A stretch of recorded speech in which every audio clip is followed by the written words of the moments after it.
ഇതിന് തൊട്ട് മുമ്പുള്ള വീഡിയോയിൽ ഞാൻ പറഞ്ഞല്ലോ, എൻ്റെ കൊളീഗിന് ഞങ്ങളെല്ലാവരും കൂടെ ഒരു സർപ്രൈസ് പാർട്ടി പ്ലാൻ ചെയ്തിട്ടുണ്ടെന്ന്. റെഡി ആവലും കഴിഞ്ഞ് ഞാൻ നേരെ പോയത് ഫ്ലവർ ഷോപ്പിലേക്കാണ്. ഒരു ബൊക്കെ വാങ്ങുന്നതാണ് ഉദ്ദേശം. എൻ്റെ ഭാവം കണ്ടാൽ തോന്നും ഇതിപ്പോൾ ശാലു എനിക്ക് ഗിഫ്റ്റ് എന്താണെന്ന്. എന്തായാലും ഇത് എനിക്കല്ല, നമ്മുടെ ബ്രൈഡിനായിരുന്നു. ഞങ്ങൾക്ക് ഓരോരുത്തർക്കും ഓരോ ടാസ്ക് ഉണ്ടായിരുന്നു. എൻ്റെ മെയിൻ ടാസ്ക് ഇതായിരുന്നു.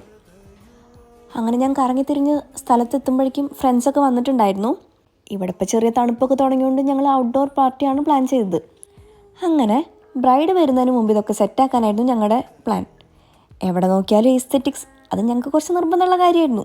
അങ്ങനെ എല്ലാം റെഡിയാക്കി ഫുഡും സെറ്റാക്കി നമ്മൾ വിചാരിച്ചതിന് മുമ്പേ കാര്യം കഴിഞ്ഞു. അപ്പോൾ അതാ ആ വരുന്നതാണ് നമ്മുടെ ബ്രൈഡ്.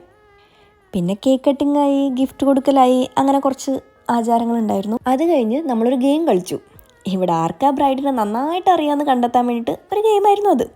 അങ്ങനെ അതും കഴിഞ്ഞ് നമ്മൾ ഫുഡ് കഴിക്കാൻ പരിപാടിയിലേക്ക് കടന്നു.